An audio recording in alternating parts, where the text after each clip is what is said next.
इस नया running matter के लिए आप सबका हमारे चैनल पर स्वागत है। तो चलिए स्टार्ट करते हैं। Running matter for SSC steno high court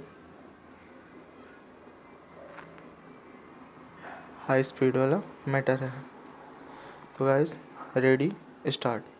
महोदय, भारत जैसी बहुभाषा भाषी देश में जहां विभिन्न भाषा परिवारों की 1652 भाषाएं बोली जाती हों, अष्टम सूची के अनुसार भी देश की 18 प्रधान भाषाएं हों, खान पान, वेशभूषा, रीति रिवाज आदि के दृश्य से भी एक प्रांत दूसरे प्रांत से बहुत भिन्न हो, वहाँ देश की अखंडता को बनाए रखने के लिए सबसे अधिक आवश्यक यह है कि संपूर्ण देश के नागरिकों का वैचारिक स्तर पर आदान प्रदान हो, सांस्कृतिक विनिमय हो, एक दूसरे को समझने सराहने की चेष्टा हो। जहाँ संपूर्ण देश की एक भाषा एक हो, वहाँ तो शायद उसे एक राष्ट्रभाषा से यह संभव ही हो सके, किंतु भारत जैसे विशाल तथा विभिन्न संस्कृतियों और विविध भाषाओं वाले देश में अनुवाद ही सबसे सशक्त माध्यम है, जो संपूर्ण देश को एक सूत्र में बांधे रखने में सहायक हो सकता है।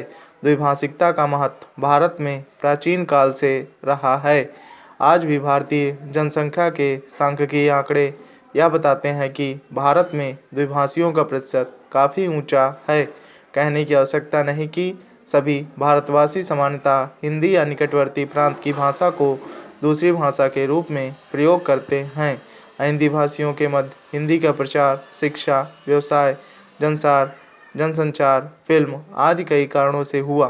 द्विभाषिकता का महत्व रोजी रोटी तथा आत्मविकास या आत्म प्रचार से बढ़ता है। यह द्विभाषिकता अनुवाद की मूल भित्ति है। यह व्यक्ति अपने भावों व विचारों को दूसरे तक पहुंचा सके तथा दूसरे की बात स्वयं समझ सके, इसीलिए वह 2 या अधिक भाषाएं सीखता है।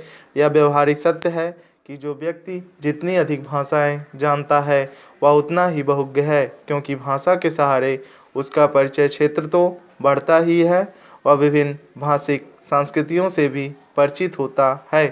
देश चाहे भौगोलिक दृष्टि से छोटा हो या बड़ा, शक्तिशाली हो या निर्बल, धनी हो या निर्धन, संश्लिष्ट अंतर्राष्ट्रीय राजनीतिक स्थिति को समझने के लिए दूसरे देशों की साहित्यिक, दार्शनिक, वैज्ञानिक स्थिति को समझने तथा उनसे लाभ उठाने के लिए उसे अनुवाद का सहारा लेना पड़ता है।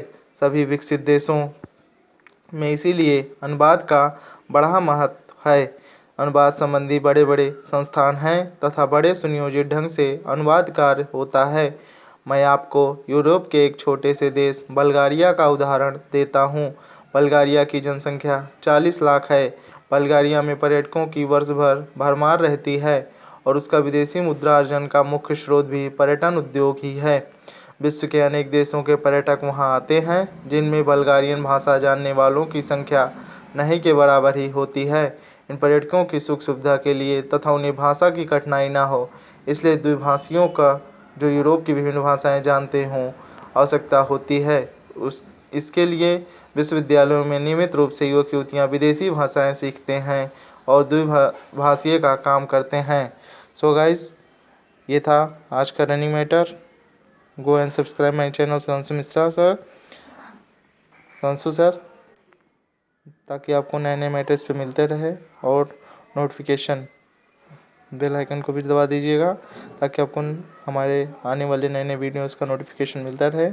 सो गाइस, जय हिंद, जय भारत।